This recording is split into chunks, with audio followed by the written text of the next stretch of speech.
You are listening to the Horse Radio Network, part of the Equine Network family.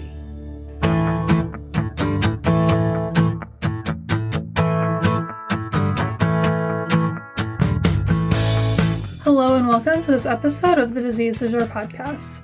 I'm your host, Carly Sisson, and in this episode, I spoke with Dr. Sarah Cohen about the evolving role of a permitted treating veterinarian in FEI and USEF competitions, especially with regard to current discussions surrounding social license to operate.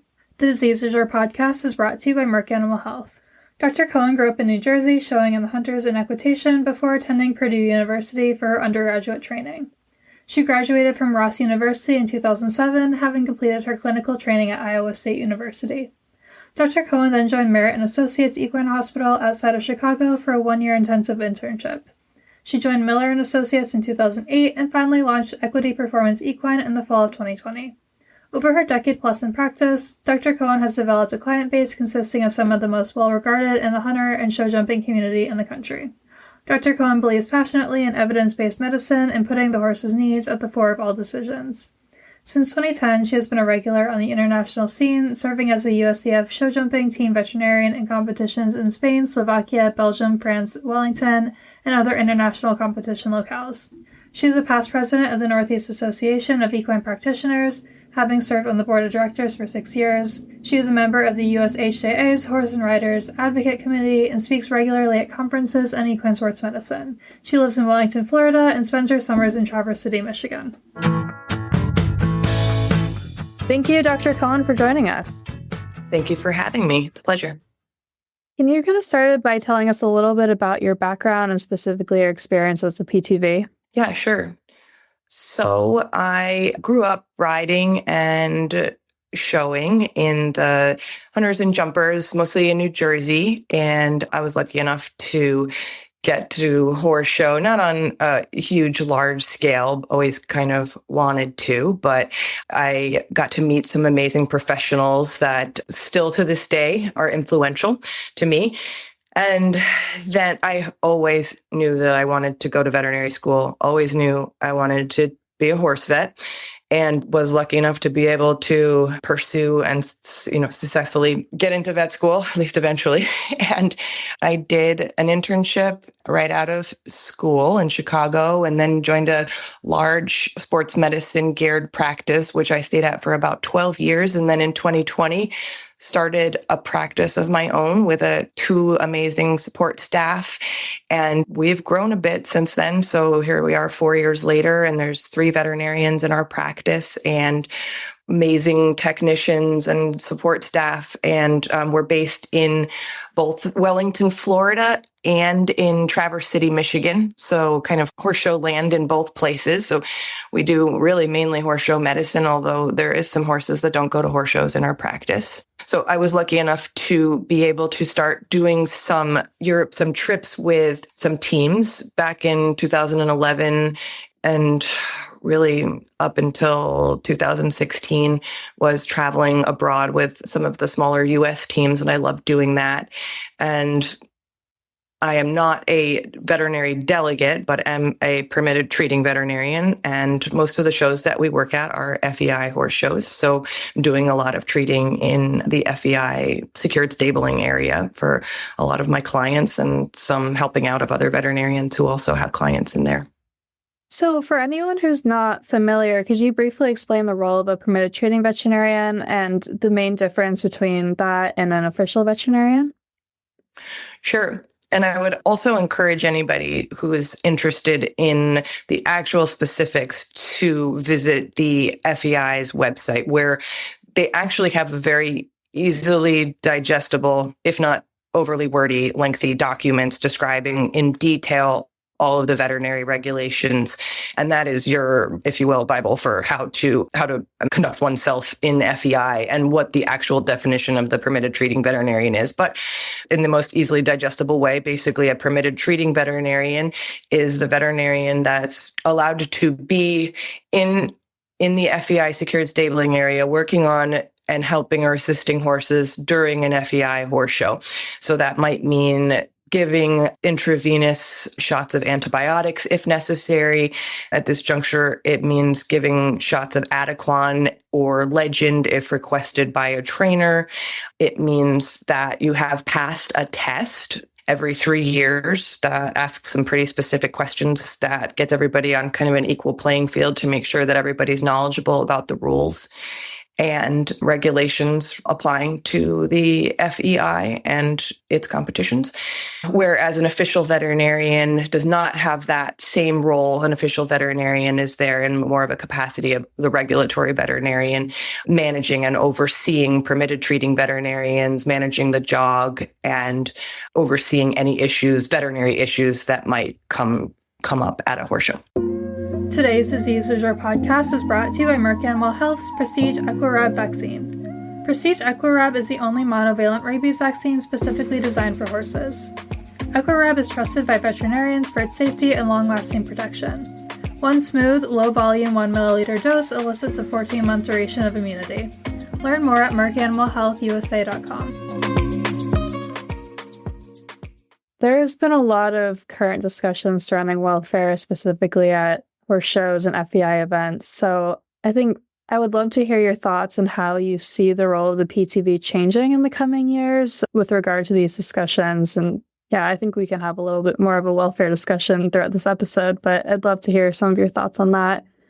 Yeah, that's big stuff. So a great question, and one that as veterinarians and not just as PTVs or official veterinarians, we need to be spending a lot of time thinking about. And as veterinarians, as trainers, as horse owners, we need to be prioritizing welfare, not just from the inside of our sport, but from the outside, and how it looks to people who are not inside our sport. So sometimes what people who work in barns think is normal, people who aren't necessarily involved in horse sports don't. And this is where we need to start in a very real way, looking very closely at our sport. And so I think that we are doing a very good job of starting that discussion. And we, as horse show veterinarians, have to be at the forefront of making good decisions for the horses that are competing, because of course, we know that the horses that are, and I think we all know that the horses that are doing this sport do it willingly because they have huge hearts and because they like their jobs. It is our job to support them and make sure that we're listening to them and making good decisions for them at every juncture. And the team behind every equine athlete has to be aligned in making these good decisions. And sometimes I think that we should all be asking ourselves as we look at these decisions that we face every day and say, if we were looking at this through the lens of an outsider, how would it look? And very often, I think that lens can get a little bit cloudy. So there are lots of committees that right now are focused, committees through not only the FEI, but also the USEF and USHJA, small committees, big committees. There are committees that are focused solely on helping standardize the decisions that people make at these horse shows. That said, it still comes down to decision-making that not only the veterinarian has to make, but also the rider, the person responsible, who is typically the rider of the horse, and grooms and managers. And these decisions have to be made and have to continue to be made with the horse's welfare as the absolute priority. So are there any discussions currently with the FEI or with the USEF about how protocols are going to change in the coming years, especially with all the discussions surrounding social license to operate? Do you have any insight onto, new protocols that might be coming down the pipeline? Yes, I believe that there will be changes that are going to occur in the next couple of years. I don't think I'm at liberty to speak about them, not only because I have only heard some sort of vague discussions about some things that might change. I'm sure many of the people that are listening to this may have heard about the awful circumstances surrounding the horse that passed away at the World Cup finals this year, but that generated a lot of discussion about administering medications to horses and who's allowed to administer them and with what permissions. Something that I noticed was signage on the stalls, the treatment stalls this summer at the horse show here in Traverse City, Michigan, which said that veterinarians are administering medications to horses at their own liability, which I think I understand that. And I think that the FEI and the USEF are going to be looking very closely in the coming months as to what medications make sense to be administered to horses in the preceding days to competitions. And I think that, as always, reviewing policy is really important when it comes to these show horses because again, and we need to be looking at horse sports not only through the lens of what we think is acceptable, but also a lens of what is acceptable to the general public, which may not have the same bias or leaning that we do. So another very important part of the FEI process is the trot up. So can you walk us through the trot up process and what are some reasons that a horse might be sent to the holding box versus not accepted altogether? Sure. And again, so I have never been involved in a jog in the capacity of having to accept or deny horses at a jog. I have worked as a holding box veterinarian before, but I do not envy the task of a veterinarian or a ground jury who has to do this. And this is a small world, so everybody knows one another and nobody likes to quote unquote spin a horse.